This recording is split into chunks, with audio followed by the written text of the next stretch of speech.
സാത്താൻ്റെ പഴിയും പിശാചിൻ്റെ വഴിയും. ദൈവസ്നേഹത്തെക്കുറിച്ചാണല്ലോ നമ്മൾ ചിന്തിച്ചു കൊണ്ടിരിക്കുന്നത്. തീർച്ചയായും നമ്മുടെ മനസ്സിൽ ഒരു ചോദ്യം ഉദിക്കാം. ഇത്രമാത്രം സ്നേഹമാണ് ദൈവമെങ്കിൽ എന്തുകൊണ്ടാണ് ഇത്രമാത്രം സഹനങ്ങൾ ലോകത്തുള്ളത്? സ്നേഹമായ ദൈവത്തിൽ നിന്ന് എന്തുകൊണ്ടാണ് നമ്മൾ ദുരിതമെന്നോ ദുരന്തമെന്നോ വിളിക്കുന്ന സഹനങ്ങൾ ഈ ലോകത്തിലേക്ക് വരുന്നത്? അതിനാൽ ദൈവസ്നേഹത്തെ അതിൻ്റെ ശരിയായ പരിപ്രേക്ഷ്യത്തിൽ കാണാനായിട്ട് നമുക്ക് രണ്ട് കഥകൾ പഠിക്കേണ്ടതുണ്ട്. അതിലൊരു കഥ ഈ പ്രഭാഷണത്തിലും അടുത്ത കഥ അടുത്ത പ്രഭാഷണത്തിലും പറയാം. ബൈബിളിലെ വളരെ ധനികനായ ഒരു മനുഷ്യന്റെ കഥ പറയുന്നുണ്ട്. ഊസ് എന്ന് പറയുന്ന ദേശത്തുള്ള ഒരു മനുഷ്യന്റെ കഥ. നമുക്ക് അദ്ദേഹത്തിന്റെ കഥയുടെ ചില സംഗതികളിലൂടെ കടന്നു പോകാം. ആദ്യമായി അദ്ദേഹം ആരായിരുന്നുവെന്ന് വേദഗ്രന്ഥം സാക്ഷ്യപ്പെടുത്തുന്നത് നമുക്ക് കേൾക്കാം. അദ്ദേഹത്തിന്റെ പേര് ജോബ് എന്നാണ്. ജോബ്. അദ്ദേഹത്തെക്കുറിച്ചുള്ള വേദപുസ്തകത്തിന്റെ സാക്ഷ്യം വായിച്ചുകൊണ്ട് അദ്ദേഹം ആരായിരുന്നു എന്ന് വേദപുസ്തകം പരിചയപ്പെടുത്തുന്നതിനെ നമുക്ക് പരിചയപ്പെട്ടുകൊണ്ട് ഈ കഥയുടെ വിശദാംശങ്ങളിലേക്ക് പ്രവേശിക്കാം. ജോബിനെ വിശുദ്ധ ഗ്രന്ഥം സാക്ഷ്യപ്പെടുത്തുന്നത് ഇങ്ങനെയാണ്. ഊസ് ദേശത്ത് ജോബ് എന്നൊരാൾ ഉണ്ടായിരുന്നു. തിന്മയിൽ നിന്ന് അകന്ന് ദൈവഭക്തനായി ജീവിച്ച അവൻ നിഷ്കളങ്കനും നീതിനിഷ്ഠനും ആയിരുന്നു. അവന് 7 പുത്രന്മാരും 3 പുത്രിമാരും ഉണ്ടായിരുന്നു. പൗരസ്ത്യ ദേശത്തെ ഏറ്റവും വലിയ സമ്പന്നനായിരുന്ന അവന് 7000 ആടുകളും 3000 ഒട്ടകങ്ങളും 500 ജോഡി കാളകളും 500 പെൺകഴുതകളും എണ്ണമറ്റ ദാസന്മാരും ഉണ്ടായിരുന്നു. അവന്റെ പുത്രന്മാർ തവണ വെച്ച് നിശ്ചിത ദിവസങ്ങളിൽ തങ്ങളുടെ വീടുകളിൽ വിരുന്ന് സൽക്കാരങ്ങൾ നടത്തുകയും തങ്ങളുടെ 3 സഹോദരിമാരെയും അതിന് ക്ഷണിച്ചു വരുത്തുകയും ചെയ്യുക പതിവായിരുന്നു. സൽക്കാര ദിനങ്ങൾ കഴിയുമ്പോൾ പുത്രന്മാർ പാപം ചെയ്ത് ദൈവത്തിന്റെ അപ്രീതിക്ക് പാത്രമായിട്ടുണ്ടാവാം എന്ന് വിചാരിച്ച് ജോബ് അവരെ വിളിച്ചു വരുത്തി ശുദ്ധീകരിക്കുകയും അതിരാവിലെ എഴുന്നേറ്റ് ഓരോ പുത്രനും വേണ്ടി ദഹനബലി അർപ്പിക്കുകയും ചെയ്യുമായിരുന്നു. ആരായിരുന്നു ജോബ്? ഊസ് എന്ന ദേശത്ത് ജീവിച്ചിരുന്ന വളരെ വലിയ ധനികൻ. ധനികൻ എന്ന് പറഞ്ഞാൽ അദ്ദേഹം പലതരത്തിൽ ധനികനായിരുന്നു. ആദ്യം അദ്ദേഹത്തിന്റെ സമ്പന്നതയെക്കുറിച്ച് അവതരിപ്പിക്കുന്നത് ആത്മീയമായ സമ്പന്നതയാണ്. ആ വാക്കുകൾ നമുക്ക് ഒന്നുകൂടി കേൾക്കാം. തിന്മയിൽ നിന്ന് അകന്ന് ജീവിച്ചു അയാള്. അദ്ദേഹത്തിന്റെ സമ്പന്നതയുടെ ഒരു സവിശേഷത തിന്മയിൽ നിന്ന് അകന്ന് ജീവിച്ചു. രണ്ടാമത്തത് ദൈവഭക്തനായിരുന്നു. 3 നിഷ്കളങ്കനായിരുന്നു. 4 നീതിനിഷ്ഠനായിരുന്നു. ആത്മീയതയുടെ 4 തരത്തിലുള്ള സമ്പത്ത് അദ്ദേഹത്തിനുണ്ട്. തിന്മ ചെയ്തില്ല, നിഷ്കളങ്കനായിരുന്നു, നീതിനിഷ്ഠനായിരുന്നു, ദൈവഭക്തനും ദൈവഭയമുള്ളവനുമായിരുന്നു. ദൈവത്തിന് മുമ്പിൽ ആത്മീയതയിൽ ധനവാനായ മനുഷ്യൻ. അതാണ് അദ്ദേഹത്തിന്റെ ഒന്നാമത്തെ സമ്പന്നത. രണ്ടാമത്തേതോ, അവന് 7 പുത്രന്മാരും 3 പുത്രിമാരും ഉണ്ടായിരുന്നു. മക്കളെ കൊണ്ട് സമ്പന്നൻ. 10 മക്കള്. അതിൽ 7 ആൺമക്കളും 3 പെൺമക്കളും. മക്കളെ കൊണ്ട് സമ്പന്നനായ ഒരു വ്യക്തി. ഇനി അദ്ദേഹത്തിന്റെ അടുത്ത സമ്പന്നതയെക്കുറിച്ച് വേദപുസ്തകം അവതരിപ്പിക്കുന്നത് ഇങ്ങനെയാണ്. പൗരസ്ത്യ ദേശത്ത്, കിഴക്കൻ പ്രദേശത്ത് ഏറ്റവും വലിയ ധനികനായിരുന്ന അയാൾക്ക് പണം കൊണ്ടുള്ള സമ്പത്താണ് ഉദ്ദേശിക്കുന്നത്, സ്വത്ത് കൊണ്ടുള്ള സമ്പത്ത്. അദ്ദേഹത്തിന് 7000 ആടുകള്, 3000 ഒട്ടകം, 500 ജോഡി കാള, 500 പെൺകഴുതകള്. 7000 ആടുകള്, 3000 ഒട്ടകം. കേരള ഗവൺമെന്റിന് എത്ര ഒട്ടകമുണ്ട്? 3 ഒട്ടകം എന്നൊക്കെയാണ് അവർ പറയണേ. അതിനേക്കാൾ കുറച്ച് കൂടുതൽ കാണും. കാരണം നമ്മൾ കണ്ടിരിക്കുന്നത് 1-2 ഒട്ടകം തൃശ്ശൂർ കാഴ്ച ബംഗ്ലാവിലും പിന്നെ ഒന്ന് തിരുവനന്തപുരം കാഴ്ച ബംഗ്ലാവിലുമാണ്. ഇയാൾക്ക് 3000 ഒട്ടകങ്ങളുണ്ട്, 500 ജോഡി കാളകള്, 500 പെൺകഴുതകള്. ആൺകഴുതകൾക്ക് പകരം എണ്ണമറ്റ ദാസന്മാര്, ഇഷ്ടം പോലെ ദാസന്മാര്. അവരാണ് ഈ കഴുതകളെ പോലെ പണിയെടുക്കുന്നവര്. അപ്പോൾ സമ്പത്ത് കൊണ്ട് സമ്പന്നനായ ധനവാനായ ഒരു മനുഷ്യൻ തീർന്നില്ല. അദ്ദേഹത്തിന്റെ പുത്രന്മാർ 7 ആൺമക്കള് തവണ വെച്ച് വിരുന്ന് സൽക്കാരം നടത്തും. അപ്പോൾ അതിനെ ചെയ്തിരുന്ന ഒരു സംഗതി എന്താണ്? കെട്ടിച്ചയച്ച പെൺമക്കളെ അറിയിക്കുകയും അവരെയും ഈ വിരുന്നിന് ക്ഷണിക്കുകയും പതിവായിരുന്നു. അതൊരു സമ്പന്നതയാണ്. ബന്ധങ്ങൾ കൊണ്ട് സമ്പന്നനായ മനുഷ്യൻ. കല്യാണം കഴിച്ച് അയച്ചതല്ലേ, നിനക്ക് സ്ത്രീധനം തന്നതല്ലേ, നീ ഇങ്ങോട്ട് വരണ്ട എന്നൊന്നുമില്ല. ഓരോ തവണ വിരുന്ന് സൽക്കാരം നടത്തുമ്പോഴും ഓരോ മാസം നടത്തുമ്പോഴും കെട്ടിച്ചയച്ച പെൺകുട്ടികളെയും വിളിച്ച് അവർക്ക് കൂടി സൽക്കാരം നടത്തുക അദ്ദേഹത്തിന്റെ പതിവായിരുന്നു. അദ്ദേഹത്തിന്റെ മക്കളാണ് അതിന് നേതൃത്വം നൽകിയിരുന്നത്. അപ്പോൾ ബന്ധങ്ങളെ കൊണ്ട് സമ്പന്നനായ മനുഷ്യൻ.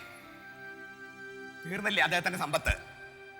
ഈ വിരുന്ന് സൽക്കാരെല്ലാം കഴിയുമ്പോൾ ആരെങ്കിലും അബദ്ധത്തിൽ ഒരു പെഗ് കൂടുതൽ അടിച്ചു പോയോ എന്ന് സംശയം ഉണ്ടായാൽ, ഉണ്ടെന്ന് ഉറപ്പില്ല, ഉണ്ടെങ്കിലോ എന്ന് വിചാരിച്ച് ഈ വിരുന്ന് കഴിയുമ്പോൾ ഓരോ മക്കളെയും വിളിച്ച് അന്നത്തെ മതത്തിന്റെ രീതി അനുസരിച്ച് ശുദ്ധീകരണ കർമ്മം നടത്തുമായിരുന്നു.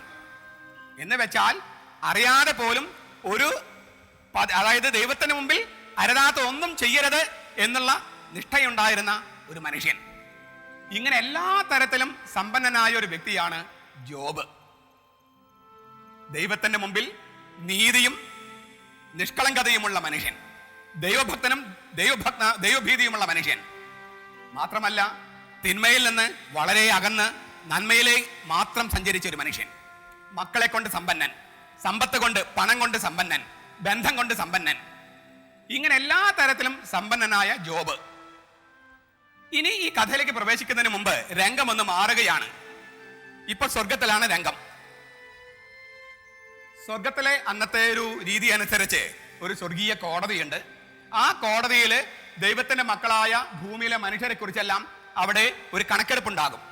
അങ്ങനെ ഒരു സങ്കല്പത്തിലാണ് ഈ നാടകത്തിന്റെ 2ാം രംഗം അരങ്ങേറുന്നത്. അവിടെ സ്വർഗീയ കോടതി കൂടുകയാണ്. നമുക്കിങ്ങനെ സങ്കല്പിക്കുക, രാവിലെ 10 മണിക്കാണ് സ്വർഗീയ കോടതി എന്ന്, ഒരു നാടകം കാണുന്ന പോലെ. അപ്പോൾ വക്കീലുമാരായ മാലാഖമാർ വന്നു, കേൾവിക്കാരായ മാലാഖമാർ വന്നു, പ്രോസിക്യൂട്ടർ വന്നു. അങ്ങനെയുള്ള എല്ലാ മാലാഖമാരും വന്നിരിക്കുകയാണ്. മനുഷ്യ മക്കളെ കുറിച്ച് സ്വർഗീയ കോടതിയിലെ കണക്കെടുപ്പ്. ദൈവമാണ് വിധിയാളൻ, ന്യായാധിപൻ, ജഡ്ജി. ദൈവം കയറി വന്നപ്പോൾ ഈ വക്കീലുമാരും പ്രോസിക്യൂട്ടർമാരൊക്കെ എഴുന്നേറ്റ് നിന്നു. ദൈവമായ കർത്താവ് വിരുന്ന് കഴിഞ്ഞപ്പോൾ അവരെല്ലാം ഇരുന്നു. അപ്പോൾ ഇതാ ഒരാൾ എഴുന്നേറ്റ് നിൽക്കണു. ആരാണ് എഴുന്നേറ്റ് നിൽക്കുന്നത്? സാത്താൻ. അറ്റോർണി ജനറലിന്റെ റോളാണ് ഈ സാത്താന് കോടതിയിലുള്ളത്. ദൈവം ചോദിച്ചു, നീ എവിടെ നിന്ന് വരുന്നു? സാത്താൻ പറഞ്ഞു, ഞാൻ ഭൂമി മുഴുവൻ ചുറ്റിക്കറങ്ങിയിട്ട് വരിക. ആഹാ, നീ ഭൂമി മുഴുവൻ ചുറ്റിക്കറങ്ങി വരികയാണോ? എന്റെ മകൻ ജോബിനെ നീ കണ്ടോ? ആ വാക്കുകൾ നോക്കിയേ, എന്ത് രസമായിട്ട് അവതരിപ്പിച്ചിരിക്കുന്നേ. ഭൂമി മുഴുവൻ ചുറ്റിക്കറങ്ങി വരികയാണ് ഞാൻ എന്ന് സാത്താൻ പറഞ്ഞപ്പോൾ ദൈവം ചോദിച്ച ചോദ്യം, എന്റെ മകൻ ജോബിനെ നീ കണ്ടോ? ചില ബൈബിളിൽ എന്റെ ദാസൻ എന്നും തർജ്ജമ ചെയ്തിട്ടുണ്ട്. മകനെന്നും അതിനാകാം, ദാസനെന്നും ആകാം ആ വാക്ക്. എന്റെ മകൻ ജോബിനെ നീ കണ്ടോ? പണ്ടൊക്കെ നമ്മുടെ നാട്ടില് ഈ മാതാപിതാക്കള് മക്കളെങ്ങനും തല്ലിയാല് പിള്ളേര് പുറപ്പെട്ടു പോവും, വീട്ടിൽ നിന്ന് ഇറങ്ങിപ്പോവും. അന്നൊക്കെ പോകുക എന്ന് പറഞ്ഞാൽ ബോംബെ വരെയാണ് എത്തുക. ഏതെങ്കിലും ഒരു ട്രെയിനിനകത്ത് കയറി ബോംബെയിലെത്തും. വീട്ടില് അപ്പനും അമ്മയ്ക്കൊക്കെ വല്ലാതെ ബേജാറാവും. ഒന്ന് തല്ലിയതാണ്, പക്ഷേ മകൻ പുറപ്പെട്ടു പോയി. കുറച്ച് നാളുകൾ കഴിയുമ്പോൾ മകന്റെ എഴുത്ത് വരും വീട്ടിലേക്ക്. അമ്മേ, പേടിക്കാനൊന്നുമില്ല, ഞാൻ ബോംബെയിലെത്തി. ഇവിടെ എനിക്ക് ഒരു കമ്പനിയിൽ ക്ലീനിങ് സെക്ഷനിൽ ജോലി കിട്ടിയിട്ടുണ്ട്. എന്താണ് ക്ലീനിങ് സെക്ഷൻ? ചായക്കടയിൽ പാത്രം കഴുകുന്ന ക്ലീനിങ് സെക്ഷൻ. അതാണ് കമ്പനിയിൽ ക്ലീനിങ് സെക്ഷനിൽ ജോലി. അമ്മ പേടിക്കാതിരിക്കാൻ വേണ്ടി എഴുതി വിടുന്നതാണ്. അപ്പൊ അമ്മയ്ക്ക് സമാധാനമായി, അവിടെ എത്തി ഒരു ജോലിയെല്ലാം കിട്ടിയല്ലോ, മകൻ കമ്പനിയിൽ വലിയ ജോലിക്കാരനൊക്കെ ആയി. പിന്നീട് ആരെങ്കിലും ബോംബെന്ന് വന്നു എന്നറിഞ്ഞാൽ അമ്മ ഉടനെ ചോദിക്കും, എൻ്റെ മോനെ കണ്ട? എൻ്റെ മോനെ കണ്ട? മോൻ അവിടെ ജില്ലാ കളക്ടറാണല്ലോ, എല്ലാവരും കാണാൻ. പക്ഷെ അമ്മയുടെ വിചാരം എങ്ങനെയാ? ബോംബെയിൽ പോയാൽ എല്ലാവരും അമ്മയുടെ മോനെ കണ്ട് വരുന്നെന്നാണ് അമ്മയുടെ വിചാരം. ഇതുപോലെ തന്നെയാണ് ദൈവത്തിന്റെയും വിചാരം. ഭൂമി മുഴുവൻ ചുറ്റിക്കറങ്ങിയിട്ട് വരിക, എൻ്റെ മകനെ കണ്ടോ? എൻ്റെ മകൻ ജോബിനെ കണ്ടോ? ആ വാക്കുകൾ നോക്കുക. നമ്മ ഓരോരുത്തരെ കുറിച്ചും ദൈവം പറയുന്നത് എൻ്റെ മകൻ, എൻ്റെ മകള് എന്നാണ്. സാത്താൻ ദൈവത്തെ പരിഹസിച്ചു. സാത്താൻ പരിഹസിച്ച് പറഞ്ഞു, ഓ ഇത്ര കാണാൻ എന്തിരിക്കുന്നു, നീ അവന് ചുറ്റും എല്ലാ സമൃദ്ധികൾ കൊണ്ടും വേലി കെട്ടിയിരിക്കുക. ഇഷ്ടംപോലെ മക്കള്, ഇഷ്ടംപോലെ സമ്പത്ത്, ഇഷ്ടംപോലെ നീതിയും നിഷ്ഠം ചെയ്യാനുള്ള കഴിവ്, എല്ലാ തരത്തിലും നീ അവന് സുരക്ഷിതത്വം കൊടുത്തിരിക്കുന്നു. അവൻ നിന്നെ ബഹുമാനിക്കുന്നതിലും നിന്നെ ആരാധിക്കുന്നതിലും സ്നേഹിക്കുന്നതിലും എന്താ എത്ര മേന്മയിരിക്കണേ. ഇവിടെ നമ്മൾ സാത്താന്റെ ഒരു സ്വഭാവ രീതി തിരിച്ചറിയുകയാണ്. സാത്താനെ കുറിച്ച്, സാത്താന്റെ സ്വഭാവം എന്താണ്, പിശാചിന്റെ സ്വഭാവം എന്താണ്? വെളിപാട് പുസ്തകം 12-ാമത്തെ അധ്യായം 10-ാമത്തെ വാക്യത്തിലാണ് പിശാചിന്റെ സ്വഭാവത്തെ കുറിച്ച് വ്യക്തമായിട്ട് എഴുതിയിരിക്കുന്നത്. അവിടെ നമ്മൾ ഇങ്ങനെ കാണും, മുഴുവൻ സമയവും ദൈവത്തെ പഴി പറയുകയും മനുഷ്യരെ പരിഹസിക്കുകയും ചെയ്യുകയാണ് സാത്താന്റെ സ്വഭാവം. ഞാനൊന്ന് ആവർത്തിക്കുക. മുഴുവൻ സമയവും ദൈവത്തെ പഴി പറയുകയും മനുഷ്യനെ പരിഹസിക്കുകയുമാണ് സാത്താന്റെ സ്വഭാവം. നമുക്കൊന്ന് ഈ സ്വഭാവത്തിലേക്കൊന്ന് കടക്കുക. മനുഷ്യനോട് പിശാച്, നമ്മുടെ ഉള്ളിലൊക്കെ തോന്നിക്കുന്ന പിശാച് എന്താ പറയണേ? ഓ ഇതാണോ ദൈവഛായ, നിങ്ങൾ ദൈവഛായയിൽ സൃഷ്ടിക്കപ്പെട്ടത്? ദുരന്തങ്ങൾ, സുനാമി, രോഗം, എയ്ഡ്സ്, ക്യാൻസർ, പണമില്ല, മദ്യപനായ ഭർത്താവ്, മക്കളൊക്കെ ചൊവ്വില്ല, പഠിക്കാൻ നിവൃത്തിയില്ല. എവിടെയാണ് വാസ്തവത്തിൽ ഈ ദൈവം സ്നേഹമാണെന്നും ദൈവം സർവശക്തനാണെന്നും ദൈവം നമ്മെ സ്നേഹിക്കുന്നുവെന്നൊക്കെ പറഞ്ഞിട്ട് ഇങ്ങനെ വളരെ ദയനീയമായ ഒരു അവസ്ഥയിലാണല്ലോ മനുഷ്യന്റെ അവസ്ഥ, മനുഷ്യന്റെ നിലനിൽപ്പ്. രോഗവും വേദനയും കഷ്ടപ്പാടും സഹനവും. ഇതാണോ വാസ്തവത്തിൽ ദൈവഛായ എന്ന് പറയുന്ന മനുഷ്യൻ? മനുഷ്യനെ പരിഹസിക്കുകയാണ്. ദൈവത്തോട് സാത്താൻ പറയാ, നിന്നെ അവർ ബഹുമാനിക്കാത്തതിൽ എന്താത്ര കാര്യമിരിക്കുന്നേ? സുരക്ഷിതത്വം കൊടുത്താൽ അവർ നിന്നെ ബഹുമാനിക്കും. ചിലർക്ക് സുരക്ഷിതത്വമില്ല, ചിലർക്ക് സമ്പത്തില്ല, ദാരിദ്ര്യം, കഷ്ടപ്പാട്, രോഗം, പട്ടിണി. ഇങ്ങനെയാണോ നീ മനുഷ്യനെ സൃഷ്ടിച്ചിരിക്കുന്നേ?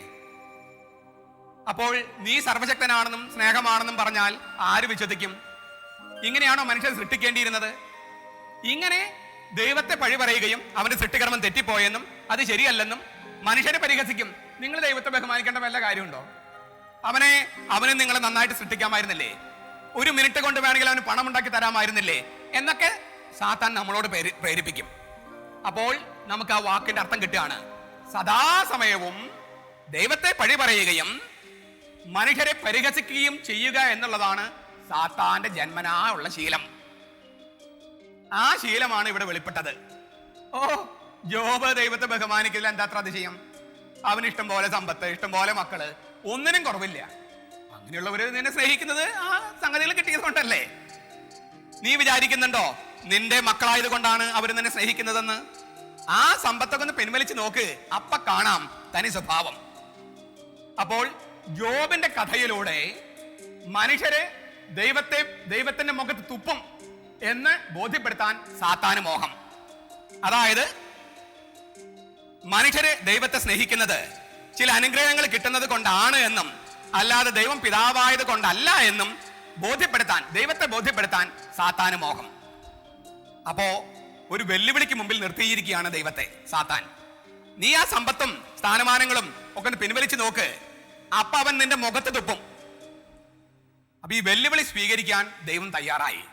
ദൈവം പറഞ്ഞു, ഹേ എന്റെ മോനല്ലേ, ഞാൻ അവന് സുരക്ഷിതത്വം കൊടുത്തത് കൊണ്ടോ സമ്പത്ത് കൊടുത്തത് കൊണ്ടോ അല്ല അവൻ എന്നെ സ്നേഹിക്കുന്നത്.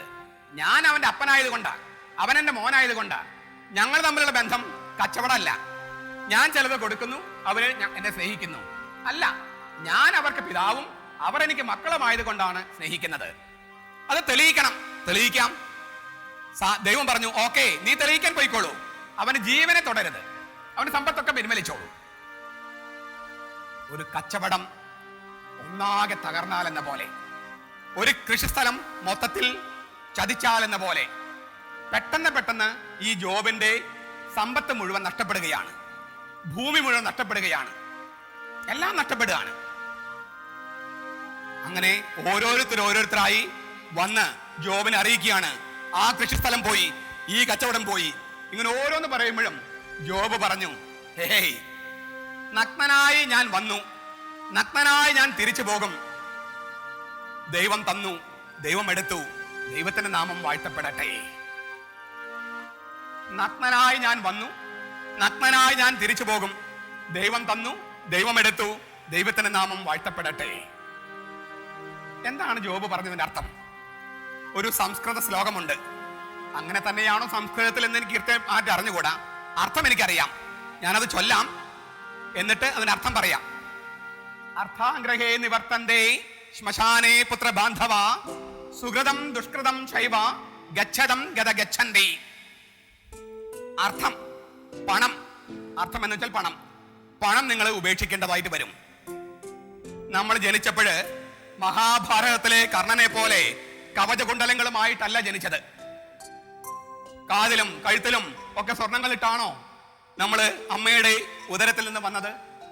നഗ്നരായിട്ടല്ലേ നമ്മൾ വന്നത്? നമ്മളെല്ലാവരും ജനിച്ചത് നഗ്നരായിട്ടാണ്. ഈ കുറച്ച് നാളുകൾക്ക് മുമ്പ് നിങ്ങൾ പത്രത്തിൽ വായിച്ചു കാണും, ബസ്സിൽ യാത്ര ചെയ്യുന്ന ഒരു സ്ത്രീയുടെ കൈ ആരോ വെട്ടിക്കൊണ്ടുപോയി. കൈ, ഞാൻ വിചാരിച്ചു ഇത്രയും സുന്ദരമായ കൈകളാണോ ഈ പെൺകുട്ടിയുടേത്? കൈ മാത്രം വെട്ടിക്കൊണ്ടുപോയി, ബാക്കിയൊന്നും വെട്ടിക്കൊണ്ടുപോയിട്ടില്ല. എന്താ കാര്യമെന്നറിയോ? കൈ മുഴുവൻ വളയായിരുന്നു, സ്വർണ്ണവള. അത് മുഴുവൻ വെട്ടാൻ നേരമില്ല. കൈ വെട്ടിക്കഴിഞ്ഞാൽ എളുപ്പമുണ്ടല്ലോ.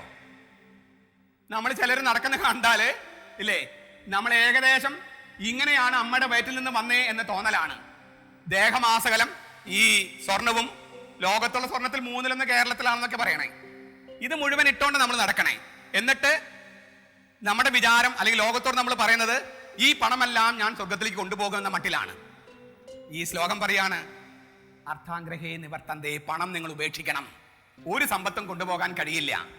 ശ്മശാനേ പുത്രബാന്ധവ, ശ്മശാനത്തിലേക്ക് പോകുമ്പോൾ പുത്രന്മാരും ബന്ധുക്കളും കൂടെ വരില്ല. എന്റെ അപ്പാ കണ്ണു തുറക്ക്, എന്റെ അമ്മ കണ്ണു തുറക്ക് എന്ന് പറഞ്ഞ് കരയുന്ന ഒറ്റ മക്കളും അന്ന് രാത്രി ആ സിമിത്തേരിയില്, ശ്മശാനത്തില് നമ്മുടെ കൂടെ കിടക്കാനുണ്ടാകില്ല.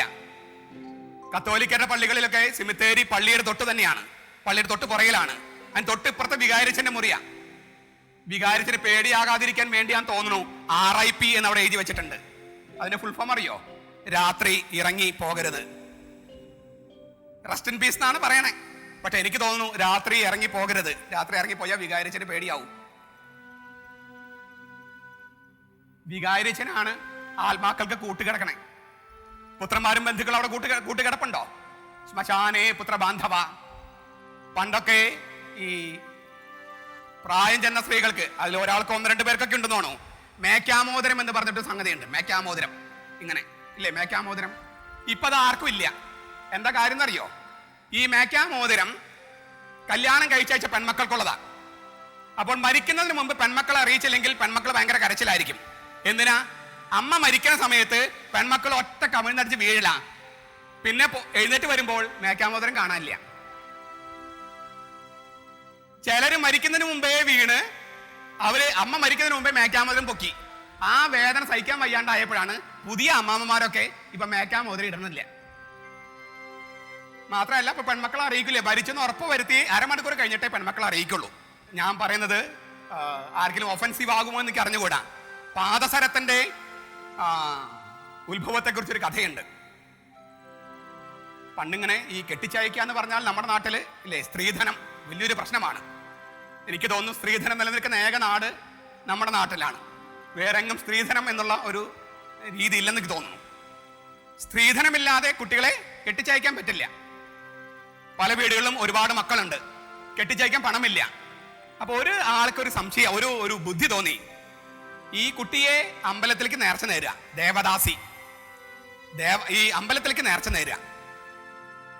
അപ്പോൾ അമ്പലത്തില് വരുന്ന ഭക്തര് അവരാരെങ്കിലും ഒന്ന് കണ്ണിറുക്കി കാണിച്ചാൽ, സ്നേഹത്തിൽ വീണാലോ, സ്ത്രീധനമില്ലാതെ കല്യാണം നടക്കും. അങ്ങനെ ഈ മനുഷ്യൻ അദ്ദേഹത്തിന്റെ മകളെ അമ്പലത്തിലേക്ക് നേർച്ച നേർന്നു. ഈ പെൺകുട്ടി അമ്പലത്തിൽ വരുന്ന അല്ലേ, മുറ്റമടിച്ച് വാരിയും മറ്റൊക്കെ ജീവിക്കും. ഏതെങ്കിലും ഭക്തന്മാർ വന്ന് ഒന്ന് കണ്ണിറക്കി കാണിച്ച് സ്നേഹത്തിൽ വീണാൽ കെട്ടിച്ചയക്കാം പണമില്ലാതെ. ഈ ബുദ്ധി പലർക്കും തോന്നി. അമ്പലത്തിൽ പെൺകുട്ടികളുടെ എണ്ണം കൂടി, ഭക്തന്മാരുടെ എണ്ണം കുറഞ്ഞു. അപ്പോ അതിലൊരു പെൺകുട്ടിക്ക് തോന്നി, ഈ കുറച്ച് ഭക്തന്മാരെ വരുന്നുള്ളൂ, ശ്രദ്ധ പിടിച്ചു പറ്റാൻ എന്ത് ചെയ്യാ, കാലില് ഈ ആടിന്റെ എല്ലാം കഴുത്തിൽ കെട്ടുന്ന ഒരു മണിയുണ്ടല്ലോ, ആ മണി കെട്ടി, ചാക്കുചെട്ട് കെട്ടി അവള് കാല് കെട്ടി. ഭക്തന്മാരെ തൊഴാൻ വന്നപ്പോൾ അവൾ ഒരു ചവിട്ട്, അപ്പൊ കിലും എന്ന് ശബ്ദം കേട്ടു. ഉടനെ തന്നെ ഒരു ആൺകുട്ടി തിരിഞ്ഞു നോക്കി, കണ്ണിറുക്കി കാണിച്ചു, അവരെ കല്യാണം കഴിഞ്ഞു. അപ്പോൾ പലരും ഇങ്ങനെ ഈ ചരടില് മണി കോർത്തിടാൻ തുടങ്ങി. അങ്ങനെയാണ് ഇപ്പൊ പള്ളിയിലൊക്കെ നടക്കുമ്പോൾ, ഞാൻ ചിലപ്പോൾ പള്ളിയിലൊക്കെ പ്രാർത്ഥിച്ചുകൊണ്ടിരിക്കുമ്പോൾ പള്ളിയിലൊരു ശബ്ദം കിലും കിലും. ഞാൻ ആദ്യമൊക്കെ പേടിച്ചു പോയി, ആന വരുമ്പോഴാണല്ലോ അങ്ങനെ ഒരു ശബ്ദം ഉണ്ടാവുക, കിലും കിലും. ഇപ്പൊ നോക്കിയപ്പോൾ എല്ലാവർക്കും കാലില് ചങ്ങല കെട്ടിയിട്ടുണ്ട്, അല്ലെ, കിലും കിലും. ഇതൊരു കഥയായിരിക്കാം, പക്ഷെ അതിനകത്ത് ഒരു സന്ദേശമുണ്ട്. നമുക്ക് പറ്റാവുന്ന എല്ലാ അവയവങ്ങളിലും നമ്മൾ സ്വർണ്ണമിട്ട് നടക്കുക. പണ്ടൊക്കെ കമ്മൽ എന്ന് പറഞ്ഞാൽ ഇവിടെ അല്ലേ ഇങ്ങനെ തൂക്കിയിടുന്നതായിരുന്നു. ഇപ്പൊ ഇവിടെ തൊട്ട് ഇവിടെ വരെ തുളച്ചിരിക്കുക, അല്ലേ, ഇവിടെ ഒക്കെ തുളയാണ്. അത് കഴിഞ്ഞ പിന്നെ അവിടെ നിന്ന് പറഞ്ഞ മൂക്കിലേക്ക്, മൂക്കിന്റെ ഒരെണ്ണം ഇവിടേക്ക്, ഇവിടെ നിന്ന് പറഞ്ഞ ഭർത്താവിന്റെ കയ്യിലേക്ക്, അങ്ങനെ അങ്ങനെ പിടിച്ചോണ്ടിരിക്കുകയാണ് സ്വർണം കൊണ്ട്. പണ്ടൊക്കെ തീരെ നിയന്ത്രിക്കാൻ ബുദ്ധിമുട്ടുള്ള അല്ലേ മൂരിക്കുട്ടന്മാർക്കാണ് മൂക്ക് കയറൊക്കെ ഇട്ട്. ഇപ്പൊ ആരെ നിയന്ത്രിക്കാൻ പറ്റാത്തതുകൊണ്ടാണോ എന്ന് അറിഞ്ഞുകൂടാ, മൊത്തം സ്വർണം വിട്ട് സ്വർണത്തിന്റെ കൺട്രോളും പിടിച്ചിരിക്കുകയാണ്. പണം നമ്മൾ ഉപേക്ഷിക്കണം, ബന്ധുക്കൾ ഉപേക്ഷിക്കണം, പുത്രന്മാർ ഉപേക്ഷിക്കണം. ശ്മശാനേ പുത്ര ബാന്ധവ ഒന്നും കൊണ്ടുപോകാൻ കഴിയില്ല. നിങ്ങൾ സ്വർഗത്തിൽ പോയിട്ടുണ്ടോ? സ്വർഗത്തില് ഇല്ല. ഞാൻ പല പ്രാവശ്യം പോയി തിരിച്ചു വന്നിട്ടുണ്ട്. ഞാൻ പോയപ്പോഴൊക്കെ കണ്ട ഒരു സംഗതി എന്താണെന്നറിയോ? അവിടെ എല്ലാവരും ചുമര് ചാരിയാണ് ഇരിക്കുക. സ്വർഗത്തിലെല്ലാവരും ചുമര് ചാരി ഇരിക്കുക. നമ്മളൊരു പുതിയ പള്ളിയൊക്കെ പണിത് കഴിഞ്ഞാൽ വികാരിച്ചമാർ പറയും, ആരും ചുമര് ചാരി ഇരിക്കരുത്, ചുമര് ചാരി ഇരിക്കരുത്. വികാരിച്ചമാർ ഒട്ടെണ്ണം സ്വർഗത്തിൽ പോയിട്ടില്ലല്ലോ, അതുകൊണ്ടാണ് അവർ ചുമര് ചാരി ഇരിക്കരുത് എന്ന് പറയണേ. ഞാൻ ചുമര് ചാരിയിരിക്കാനാ പറയാ. കാരണം എന്താ? എല്ലാവരും സ്വർഗത്തിലെ ചുമര് ചാരിയിരിക്കൂ. അതിന് കാരണമുണ്ട്. നിങ്ങൾ ഈ മരിച്ച ആൾക്കാരെ ശവപ്പെട്ടിലാക്കുന്നത് കണ്ടിട്ടുണ്ടോ? ഇല്ല. ഞാൻ പറഞ്ഞു തരാം എങ്ങനെയാണ്. ഇപ്പോഴാണ് നമ്മളിങ്ങനെ വളുവളൂല്ലേ കുടിച്ചിട്ടൊക്കെ ഇങ്ങനെ നടക്കണേ. മരിച്ചു കഴിഞ്ഞാൽ നമ്മൾ ഇങ്ങനെ വളരെ സ്റ്റിഫാണ്, വളരെ സ്റ്റഡിയാണ്. ഇങ്ങനെ നിൽക്കുന്ന ഒരാൾക്ക് എങ്ങനെയാണ് ഷർട്ട് ഇടുക? ഷർട്ട് ഇടാൻ പറ്റുമോ? ഷർട്ട് ഇതൊന്ന് വളഞ്ഞാലല്ലേ ഷർട്ടിന്റെ കൈ കയറുള്ളൂ. അപ്പൊ നമ്മൾ എന്ത് ചെയ്യും? ഒരു പുതിയ ഷർട്ടൊക്കെ വാങ്ങിച്ചിട്ട് നമ്മൾ എന്ത് ചെയ്യും? അതിന്റെ പുറകുവശം ഒരു നല്ല ബ്ലേഡ് കൊണ്ട് കീറും, പുറകുവശം.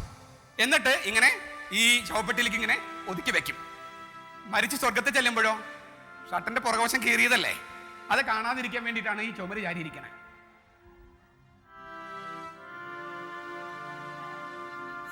സത്യത്തില് അതിന്റെ അർത്ഥം ഇതാണ്: ഒരു കീറാത്ത ഷർട്ട് പോലും കൊണ്ടുപോകാൻ നമുക്ക് നിവൃത്തിയില്ല. അർത്ഥാഗ്രഹേ നിവർത്തന്തേ ശ്മശാനേ പുത്ര ബാന്ധവ. പിന്നെ എന്ത് കൊണ്ടുപോകാം? സുഹൃതം ദുഷ്കൃതം ശൈവ. വിചാരിച്ചാലും ഇല്ലെങ്കിലും ഒന്ന് കൊണ്ടുപോകാം. ഒന്ന് മാത്രം. ഒന്നുകിൽ സുഹൃതം അല്ലെങ്കിൽ ദുഷ്കൃതം. വിചാരിച്ചാലും ഇല്ലെങ്കിലും കൊണ്ടുപോകാൻ കഴിയുന്ന ഒരേ ഒരു സംഗതി ഒന്നേ കൊണ്ടുപോകാൻ പറ്റൂ: നമ്മൾ ചെയ്ത സൽപ്രവർത്തികള് അല്ലെങ്കിൽ നമ്മൾ ചെയ്തു കൂട്ടിയ ദുഷ്പ്രവർത്തികള്. ഗച്ഛതം ഗത ഗച്ഛന്തി. എന്റെ കൂടെ വരണ്ട എന്ന് പറഞ്ഞാലും നമ്മൾ ചെയ്തു കൂട്ടിയ എല്ലാ പാപവും തിന്മകളും നമ്മുടെ കൂടെ വരും. എന്റെ കൂടെ പോരൂ എന്ന് പറഞ്ഞില്ലെങ്കിലും നമ്മൾ ചെയ്ത എല്ലാ നന്മ പ്രവർത്തികളും നമ്മുടെ കൂടെ വരും. ഇതാണ് ജോബ് പറഞ്ഞത്. നഗ്നനായി ഞാൻ വന്നു, നഗ്നനായി ഞാൻ തിരിച്ചു പോകും. ദൈവം തന്നു, ദൈവം എടുത്തു, ദൈവത്തിന്റെ നാമം വാഴ്ത്തപ്പെടട്ടെ. ഒരു കാര്യം സാത്താന് മുമ്പിൽ തെളിഞ്ഞു. എന്താണ്? പണമോ സമ്പത്തോ സ്ഥാനമാനങ്ങളോ കൊടുത്തത് കൊണ്ടല്ല ജോബ് ദൈവത്തെ ബഹുമാനിക്കുന്നത്. ജോബ് ദൈവത്തെ സ്നേഹിക്കുന്നത് ദൈവം അവന്റെ പിതാവായത് കൊണ്ടാണ്, എന്തെങ്കിലും നക്കാപ്പിച്ച നേട്ടമുള്ളത് കൊണ്ടല്ല. അതാണ് യഥാർത്ഥമായ വിശ്വാസം. ദൈവം തന്നു, ദൈവം എടുത്തു, ദൈവത്തിന്റെ നാമം വാഴ്ത്തപ്പെടട്ടെ. ഇത്രയും പറയുമ്പോൾ ഒരു പക്ഷേ നിങ്ങൾ ചോദിക്കും, ഇതൊക്കെ കഥ, ഇതൊക്കെ എങ്ങനെ ആർക്ക് ജീവിക്കാൻ കഴിയും? അതുകൊണ്ട് വീണ്ടും ഒരു അനുഭവത്തിലേക്ക് ഞാൻ നിങ്ങളെ ക്ഷണിക്കുകയാണ്. ഞാൻ 9ാം ക്ലാസ്സിൽ പഠിക്കുന്ന പ്രായം. അപ്പോഴ് ഞങ്ങളുടെ വീട്ടിൽ ഒരു സംഭവം ഉണ്ടായി. സന്മനസ്സുള്ളവർക്ക് സമാധാനം എന്നൊരു സിനിമയിലെ ആ രംഗം, അത് ഞങ്ങളുടെ വീട്ടിൽ അപ്പാടെ നടന്നതായിട്ട് എനിക്ക് തോന്നിയിട്ടുണ്ട്. ഞങ്ങളുടെ വീട്ടിൽ സംഭവിച്ചതിന് ശേഷമാണ് സിനിമയെല്ലാം ഷൂട്ട് ചെയ്തത്. ഞങ്ങളുടെ വീട്ടിലുണ്ടായ കാര്യം അറിഞ്ഞിട്ടല്ല സിനിമയുണ്ടായത്. എന്ന് വെച്ചാൽ അതുപോലത്തെ അനുഭവങ്ങൾ മറ്റു പലർക്കും ഉണ്ടായിട്ടുണ്ടെന്നാണ് ഞാൻ വിചാരിക്കുന്നത്. ആ സിനിമ കാണാൻ ഇടവന്നപ്പോഴൊക്കെ ഞാൻ ഇരുന്ന് കരഞ്ഞിട്ടുണ്ട്. കാരണം അങ്ങനെ ഒരു അനുഭവത്തിലൂടെ ഞങ്ങളുടെ വീട്ടിൽ എല്ലാവരും കടന്നു പോയിട്ടുണ്ട്. ഞാൻ 9ാം ക്ലാസ് പഠിക്കണം. ഞങ്ങൾ 9 മക്കളിൽ 7ാമത്തെയാണ് ഞാൻ. അപ്പൊ ചേട്ടന്മാരെല്ലാം പഠിക്കണം, അനിയന്മാര് പഠിക്കണം. ഞങ്ങൾ സ്കൂളിൽ നിന്ന് വീട്ടിൽ വരുമ്പോൾ ആ വില്ലേജിലുള്ള എല്ലാവരും ഞങ്ങളുടെ വീട്ടിൽ സമ്മേളിച്ചിട്ടുണ്ട്. ആ ഗ്രാമം മുഴുവൻ. അതിന് നടുക്ക് തൊപ്പിയെല്ലാം വെച്ച് കോടതിയിൽ നിന്ന് ഒരു ആമീൻ എന്ന് പറയുന്ന ഒരു മനുഷ്യൻ, കോടതിയിലത്തെ ഒരു ഉദ്യോഗസ്ഥന്റെ പേരാണ്. പിന്നെ പോലീസ്, ബാങ്കുകാര്, എന്താ സംഗതി? ഞങ്ങളുടെ വീടും ഭൂമിയും ജപ്തി ചെയ്ത് പോവുകയാണ്. വീടും ഭൂമിയും ജപ്തി ചെയ്ത് പോവുകയാണ്. ഞങ്ങളുടെ അപ്പൂപ്പന് ക്യാൻസർ ആയിട്ട് ഒരു 6 കൊല്ലം കിടന്നു. അന്ന് അപ്പൻ വലിയ പണക്കാരനായതുകൊണ്ട് അന്ന് അക്കാലത്ത് എറണാകുളത്തും തിരുവനന്തപുരത്തും കൊണ്ടുപോയി ചികിത്സിച്ചു. അങ്ങനെ കുറെ പണം നഷ്ടപ്പെട്ടു. മക്കളെല്ലാം നന്നായിട്ട് പഠിച്ചു വരുന്നു. അപ്പോൾ കടം വീട്ടാമെന്ന് കരുതി ഭൂമി പണയപ്പെടുത്തി പണമെടുത്തു. തിരിച്ചടയ്ക്കാൻ പറ്റിയില്ല. അങ്ങനെ കേസായി. അങ്ങനെ അവസാനം ബാങ്ക് ലേലത്തിൽ വെച്ചു. ലേലത്തില് ആരോ വന്ന് ലേലം വിളിച്ച് ആ ഭൂമി സ്വന്തമാക്കി. അങ്ങനെ കോടതിയും ആമീനും പോലീസും അങ്ങനെ എല്ലാവരും നിന്ന് ഞങ്ങളുടെ വീട് ജപ്തി ചെയ്യുകയാണ്. അപ്പൻ്റെ അമ്മൂമ്മ അന്ന് ജീവിച്ചിരിപ്പുണ്ട്. നടക്കാനൊന്നും പറ്റില്ല, പക്ഷെ നല്ല ഓർമ്മയുണ്ട്. എൻ്റെ അമ്മ കരയാണ്. അപ്പോൾ ഞങ്ങള് സ്കൂളിൽ നിന്ന് വീട്ടിൽ വരുമ്പോൾ കാണുന്ന സംഗതി, അമ്മ വീടിന് പുറത്തു നിന്ന് കരയുന്നു. എൻ്റെ അപ്പൻ അമ്മയോട് പറഞ്ഞു, എൻ്റെ അപ്പൻ്റെ അമ്മൂമ്മ വലിയ പണക്കാരിയായിരുന്നു. എൻ്റെ അപ്പൻ പറയാണ്, അപ്പൻ അമ്മയോട് പറയാ, എൻ്റെ അമ്മ പണക്കാരിയായി തന്നെ മരിച്ചോട്ടെ, നീ വീട്ടിനകത്തുനിന്ന് കരഞ്ഞാൽ എൻ്റെ അമ്മ ചോദിക്കും നീ എന്താ കരയണേന്ന്. അപ്പൊ നിനക്ക് സത്യം പറയേണ്ടി വരും. അതുകൊണ്ട് നീ കരഞ്ഞോ, നിനക്ക് കരയാൻ ന്യായമുണ്ട്. കാരണം ഞാൻ എല്ലാം നഷ്ടപ്പെടുത്തി. കള്ളു കുടിച്ചും അങ്ങനെയൊന്നും നഷ്ടപ്പെടുത്തിയതല്ല. എന്നാലും നിന്റെ സ്വത്തൊന്നും സൂക്ഷിക്കാൻ എനിക്ക് പറ്റിയില്ല. നിനക്ക് കരയാൻ വകുപ്പുണ്ട്, നീ കരഞ്ഞോളൂ. പക്ഷെ വീട്ടിനകത്തൊന്നും കരയരുത്. എൻ്റെ അമ്മ പണക്കാരിയായി തന്നെ മരിച്ചോട്ടെ. അതുകൊണ്ടാണ് അമ്മ വീടിന് പുറത്തു നിന്ന് കരയണേ. അപ്പൻ എന്ത് ചെയ്യാം? ഇല്ലേ, മുറ്റത്തേക്ക് ഇറക്കി വരാൻ പാടില്ല എന്നുണ്ട്. ചുരുങ്ങിയത് ഒരു കിടപ്പാടമെങ്കിലും തരണം, 3 സെന്റ് ഭൂമിയെങ്കിലും തരണം, ഗവൺമെന്റ് നിയമമാണ്. പോകാത്ത ഭൂമിയില് അപ്പൻ ഒരു തൂമ്പയെടുത്ത് ഒരു കക്കൂസിന് കുഴി കുത്താണ്. കാരണം എൻ്റെ മക്കള്, അതിൽ 2 പെൺകുട്ടികളുണ്ട്, എൻ്റെ മക്കള് തിരിച്ചു വരുമ്പോഴ് വീടില്ല, പറമ്പില്ല, ഒന്നുമില്ല. കക്കൂസിന് പോകാനുള്ള സ്ഥലമുണ്ടാക്കാൻ താൽക്കാലികമായിട്ടൊരു കക്കൂസിന് കുഴി കുടിക്കുകയാണ് അപ്പൻ. ഞങ്ങൾ സ്കൂളിൽ നിന്ന് വന്നപ്പോൾ കണ്ടതാണ്. എൻ്റെ അപ്പൻ ഇപ്പോഴും ജീവിച്ചിരിപ്പുണ്ട്, അമ്മയും ജീവിച്ചിരിപ്പുണ്ട്. അവർക്ക് എന്നേക്കാൾ തീവ്രമായിട്ട് ഈ കഥ പറയാനും പറ്റും. ഞാൻ അതിശയിക്കുകയാണ്. ജോബിന്റെ കഥ വ്യാഖ്യാനിക്കാൻ എനിക്ക് മറ്റെങ്ങും പോകേണ്ട കാര്യമില്ല. അപ്പൻ കരയല്ല, പോകാത്ത ഭൂമിയില് മക്കൾക്ക് വേണ്ടി ഒരു കക്കൂസിന് കുഴി കുത്തുകയാണ്. പോയ ഭൂമിയിലെ കക്കൂസും വീടും അതെല്ലാം ഒരു തീയിട്ടായിരുന്നു, ഞങ്ങളത് ഉപയോഗിക്കാതിരിക്കാൻ. അപ്പോൾ അവർക്ക് എൻ്റെ മക്കൾക്ക് പോകാത്തിടത്തില് അവർക്ക് കക്കൂസിന് പോകാൻ ഒരു ഇടം കണ്ടെത്തുകയാണ് അപ്പൻ. ജോബിന്റെ അതേ കഥയിലൂടെ ഞങ്ങളുടെ അപ്പനും ജീവിച്ചു പോവുകയായിരുന്നു. പണക്കാരനായിരുന്നു, എല്ലാം നഷ്ടപ്പെട്ടു. അമ്മ പണക്കാരിയായിരുന്നു, എല്ലാം നഷ്ടപ്പെട്ടു. ഒരിക്കൽ പോലും അവര് പഴി പറഞ്ഞുമില്ല. ദൈവം തന്നു, ദൈവം എടുത്തു, ദൈവത്തിന് നാം വാഴ്ത്തപ്പെടട്ടെ എന്ന് ബൈബിളിൽ ജോബിന് മാത്രമേ പറയാൻ കഴിയൂ. അല്ല എന്ന് വിശ്വസിക്കാനാണ് എനിക്കിഷ്ടം. എൻ്റെ അപ്പൻ ദൈവത്തെ സ്നേഹിച്ചത് എന്തെങ്കിലും നേട്ടമുണ്ടായത് കൊണ്ടാണെന്ന് ഞാൻ വിശ്വസിക്കുന്നില്ല, ഒരിക്കലും വിശ്വസിക്കുന്നില്ല. മറിച്ച് ചിന്തിക്കാനാണ് ജോബിന്റെ കഥയും എൻ്റെ അപ്പന്റെ കഥയും അമ്മയുടെ കഥയും എന്നെ പഠിപ്പിക്കുന്നത്. സമ്പത്ത് കൊണ്ട് വേലികെട്ടി സുരക്ഷിതമാക്കിയത് കൊണ്ടാണ് ജോബ് ദൈവത്തെ സ്നേഹിക്കുന്നത് എന്ന സാത്താന്റെ വാദം ഇതോടെ പൊളിയുകയാണ്. അവൻ മനുഷ്യനെ പരിഹസിച്ചതും ദൈവത്തെ പഴി പറഞ്ഞതും തെറ്റാണെന്ന് ജോബിന്റെ ജീവിതത്തിലൂടെ ദൈവം തെളിയിക്കുകയാണ്. ഒരു പ്രധാനപ്പെട്ട പോയിന്റ് കൂടി പറഞ്ഞിട്ട് ഈ കഥ നമുക്ക് തുടരാം. എൻ്റെ മക്കള്, ദൈവഛായയിലുള്ള എൻ്റെ മക്കള്, അവര് എന്നെ സ്നേഹിക്കുന്നതോ എനിക്ക് അവരുമായുള്ള ബന്ധമോ സമ്പത്തിന്റെ പേരിലുള്ള ബന്ധമല്ല, പണത്തിന്റെ പേരിലുള്ള ബന്ധമല്ല എന്ന് തെളിയിക്കാനുള്ള വെല്ലുവിളി, സാത്താന്റെ വെല്ലുവിളി ദൈവം സ്വീകരിച്ചു. പക്ഷേ തെളിയിക്കാനുള്ള ചുമതല ആർക്കായിരുന്നു? അത് ജോബിനായിരുന്നു. ദൈവമാണ് വെല്ലുവിളി ഏറ്റെടുത്തത്. അപ്പൻ ഏറ്റെടുത്ത വെല്ലുവിളി നിവൃത്തിയാക്കേണ്ട ചുമതല മക്കൾക്കായിരുന്നു. കാരണം അപ്പനും മക്കളും തമ്മിലുള്ള ബന്ധത്തെക്കുറിച്ചാണ് ചർച്ച. അപ്പൻ വെല്ലുവിളി ഏറ്റെടുക്കുന്നു, സാത്താന്റെ വെല്ലുവിളി ഏറ്റെടുക്കുന്നു. അത് തെളിയിക്കാനുള്ള ചുമതല ജോബ് എന്ന മകനായിരുന്നു. ഇതാണ് നമ്മുടെ കാര്യത്തിലും സംഭവിക്കുന്നത്. നമ്മളും ദൈവവും തമ്മിലുള്ള ബന്ധം ചില സംഗതികൾ കിട്ടുന്നത് കൊണ്ടോ, പണം കിട്ടുന്നത് കൊണ്ടോ, മക്കളെ കിട്ടുന്നത് കൊണ്ടോ, ചില സുരക്ഷിതത്വമുള്ളത് കൊണ്ടോ അല്ല, ദൈവം പിതാവായത് കൊണ്ടും നമ്മൾ മക്കളായത് കൊണ്ടുമാണ് എന്നത് തെളിയിക്കാൻ നമുക്കൊരു ചുമതലയുണ്ട്. അപ്പോൾ സഹനങ്ങൾക്ക് ഒരർത്ഥം കൂടി അവിടെ വരികയാണ്. നമുക്ക് കഥ തുടരാം. വീണ്ടും സ്വർഗീയ കോടതി. അവിടെ വക്കീലന്മാരായ മാലാഖമാർ വന്നു, പബ്ലിക് പ്രോസിക്യൂട്ടറായ മാലാഖമാർ വന്നു, അറ്റോർണി ജനറൽ വന്നു, ജഡ്ജിയായ ദൈവം വന്നപ്പോൾ അവരെല്ലാം എഴുന്നേറ്റ് നിന്നു. ജഡ്ജിയായ ദൈവം പീഠത്തിൽ ഇരുന്ന് കഴിഞ്ഞപ്പോൾ അവരെല്ലാം ഇരുന്നു. അറ്റോർണി ജനറലായ സാത്താൻ വീണ്ടും എഴുന്നേറ്റ് നിന്നു. ദൈവം അയാളോട് ചോദിച്ചു, സാത്താനോട് ചോദിച്ചു, നീ എവിടെ നിന്ന് വരുന്നു? ഞാൻ ഭൂമി മുഴുവൻ ചുറ്റിക്കറങ്ങിയിട്ട് വരികയാണ്. ദൈവം ചോദിച്ചു, എൻ്റെ മകൻ ജോബിനെ കണ്ടോ? നീ എന്താണ് അന്ന് എന്നോട് പറഞ്ഞത്? അവന് സമ്പത്ത് പിൻവലിച്ചാൽ അവൻ എൻ്റെ മുഖത്ത് തുപ്പുമെന്ന്. സമ്പത്ത് മുഴുവൻ പിൻവലിച്ചില്ലേ? എല്ലാം നഷ്ടപ്പെട്ടില്ലേ? എന്നിട്ടും അവൻ എന്നെ ദുഷിച്ച് പറഞ്ഞോ? അവൻ എന്നെ പരിഹസിച്ചോ?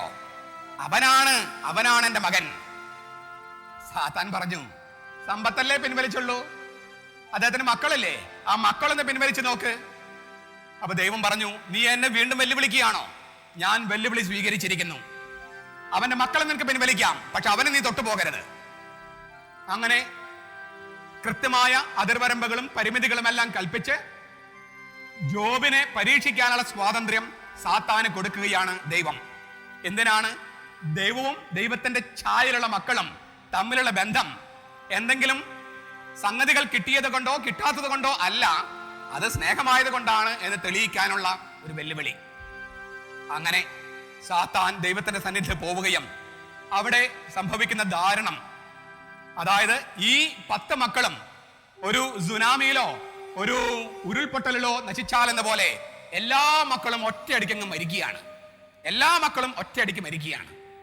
നമ്മുടെയൊക്കെ ചില വീടുകളിൽ അങ്ങനെ സംഭവിച്ചിട്ടുണ്ട്. ഉരുൾപൊട്ടലിലും സുനാമിയിലും ഒക്കെ അങ്ങനെ സംഭവിച്ചിട്ടുണ്ട്. എല്ലാവരും മരിക്കുകയാണ്, 10 മക്കളും. അപ്പോൾ അദ്ദേഹത്തിന്റെ ഭാര്യ പോലും സംശയിച്ചു, ഈ ദൈവത്തിൽ വിശ്വസിക്കുന്നത് ശരിയോ എന്ന്. ഈ ദൈവത്തിൽ വിശ്വസിക്കുന്നത് ശരിയോ? ഭാര്യ പോലും സംശയിച്ചപ്പോഴും ജോബ് പതറിയില്ല. അപ്പോഴും ജോബ് പറഞ്ഞത് പോയിന്റ്, ദൈവം തന്നു, ദൈവം എടുത്തു, ദൈവത്തിന്റെ നാമം വാഴ്ത്തപ്പെടട്ടെ. സാധ്യമായ സംഗതിയാണോ ഇതെന്ന് ചോദിക്കാം. ഇരിങ്ങാലക്കുട രൂപതയില് ആളൂർ പ്രദേശത്ത് ബെറ്റർ ലൈഫ് മൂവ്മെന്റ് എന്ന് പറഞ്ഞിട്ടുള്ള ഒരു സ്ഥാപനമുണ്ട്. BLM എന്ന് പറയും. മലയാളത്തില് ഗ്രീക്ക് ഭാഷയിൽ നിന്നുള്ള ബൈബിള് മലയാളത്തിലേക്ക് തർജ്ജമ ചെയ്ത് അത് പ്രിന്റ് ചെയ്ത് ആദ്യമായി അച്ചടിച്ച് പ്രസിദ്ധീകരിച്ചത് ഈ സ്ഥാപനത്തിൽ നിന്നാണ്. അപ്പം ചരിത്രപരമായി വളരെ പ്രധാനപ്പെട്ട